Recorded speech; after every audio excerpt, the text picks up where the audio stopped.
Good morning, my dear brothers and sisters.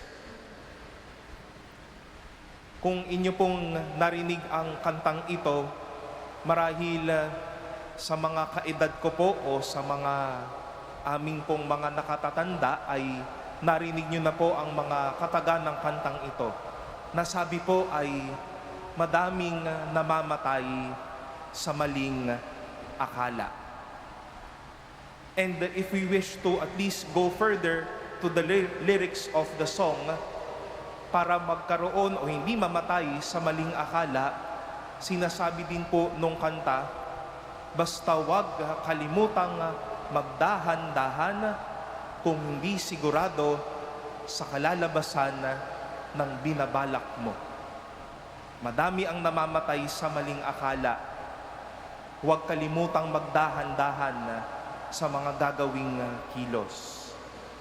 And we saw and heard, my dear sisters and brothers, the fate of having a maling akala.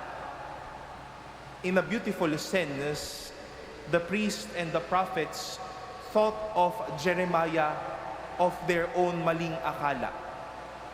Propeta ito. Sino ba itong taong ito para pagsalitaan kami na ayusin ang aming buhay? But then, their thought was then purified. It was then directed that Jeremiah is no fake prophet or a hearsay, but someone sent by God. He was then being led to a near death experience. But their thought, their akala, was purified, and now they saw in Jeremiah that you are a nobody, but someone significant for our life. On the one hand, in our gospel today, we've heard how Herod had his akala as well, at talagang maling akala dahil akala niya si Jesus ay si Juan Bautista. Hindi niya kilala si Jesus, o mas marahil hindi niya kilala ano ba ang pagkatao ni Juan Bautista. And indeed, because of a rampant decision of imprudence, of lacking discernment, he led John the Baptist to a painful death. Though a martyrdom for John the Baptist, nakita ho natin na namatay siya sa kanyang maling akala. And such is a beautiful lesson for us, my dear brothers and sisters. Para hindi tayo mamatay sa maling akala, Jesus would like to invite us. Prune our decisions. Be prudent in every thought that we have. Pray over the things that we have so that we can actuate and realize things orderly and even beautifully. Nais ko pong sabihin ito sa Tagalog, huwag magpadalos-dalos sa desisyon upang magkaroon ng kilos na naaayon.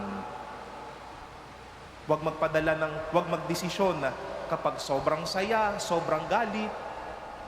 Huwag pumili ng mga bagay na tila tinulak ka lamang ng mga kaibigan mo because everyone chose this. Indeed, we need prudence, discernment, prayer, and being wise to the actions, to the words, and even every gesture of love that we will show to our brothers and sisters. We let our saint today, Saint Alphonsus Mary Liguri, bless us and guide us, being known to be the master of moral theology.